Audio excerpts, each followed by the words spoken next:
So hello guys, welcome to my channel. कैसे हैं आप सब? आई होप आप सब बहुत अच्छे होंगे। तो आज भी हम बात करेंगे चंद्रयान 3 की। चंद्रयान 3 ने बनाया है नया कीर्तिमान, जाग गया है विक्रम लैंडर और प्रज्ञान रोवर। एक लंबी नींद के बाद अब फिर से संभालना होगा मिशन चंद्रयान 3।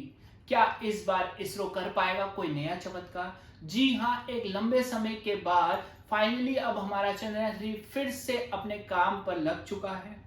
और इस बार इसका मिशन पहले से कई ज्यादा अलग है। यानी अब इसरो चांद पर कुछ ऐसा खोजने की तैयारी कर रहा है जो आज से पहले कहीं नहीं खोजा गया। यानी अब इसरो चांद पर कुछ ऐसा खोजने की तैयारी कर रहा है जो आज से पहले कभी नहीं खोजा गया हो। तो क्या होगा चंद्रयान 3 का अगला असाइनमेंट? इसरो के वैज्ञानिक अब चांद पर क्या खोजने की कोशिश करेंगे और आगे इस मिशन को लेकर इसरो का क्या प्लान है, तो जानेंगे हम इस वीडियो में। वीडियो को अंत तक देखें और अगर आप मेरे चैनल पर नए हैं तो मेरे चैनल को सब्सक्राइब कर लें। दोस्तों, पिछले 3 महीने में हमें जितनी भी खुशी इसरो के चंद्रयान 3 ने दी है उतनी और किसी ने नहीं दी। वह मिशन हम सबकी कल्पना से कई ज्यादा सफल रहा है। कहा तो हम यह सोच रहे थे कि हमारा चंद्रयान किसी तरह से चांद के दक्षिणी ध्रुव पर लैंड कर जाए, और कहां आज हमारा यह मिशन लैंड करने के 1 महीने बाद भी चल रहा है। जी हाँ, जैसे कि हमने वीडियो की स्टार्टिंग में बताया था कि चंद्रयान 3 अब अपनी गहरी नींद से जाग चुका है और ये एक बार फिर से चांद की अंधेरी दुनिया को खंगालने के लिए तैयार है। बताते चले कि चंद्रयान 3 के दोनों सबसे महत्वपूर्ण अंग विक्रम लैंडर और प्रज्ञान रोवर पिछले कई दिनों के से गहरी नींद में सोए हुए थे, लेकिन अब ये वफादार सिपाही की तरह इसरो के बराबर कमांड देने पर सीधा तरकर खड़े हो जाते हैं। और बताया जा रहा है कि बहुत जल्द वैज्ञानिक आगे का मिशन इनको सौंपने वाले हैं, जिस पर यह बहुत जल्द काम शुरू कर देगा।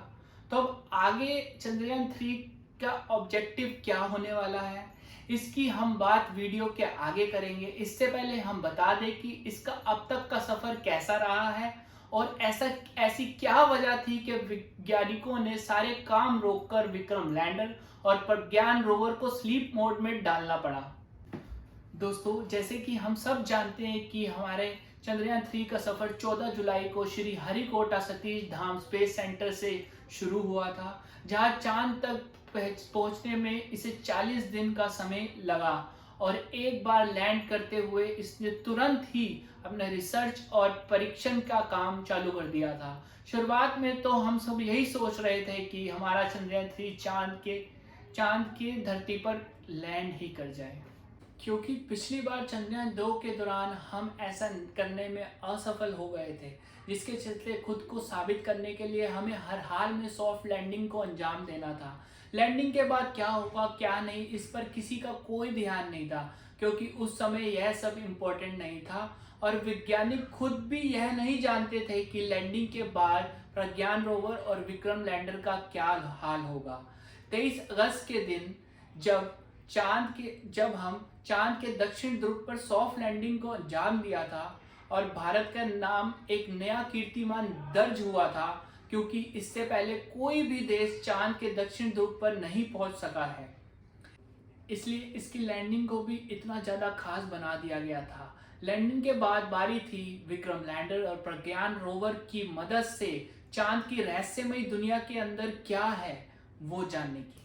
और इसके लिए वैज्ञानिकों ने लूनर रे यानी 14 दिनों के समय तय किया था। वैज्ञानिकों को लगा कि 14 दिन रिसर्च करने के काम के बाद यह विक्रम लैंडर और प्रज्ञान रोवर शायद ही इस हाल में होंगे कि उनसे आगे कुछ करवाया जा सके। और यह सोचकर इस मिशन को 14 दिन के लिए प्लान किया गया था।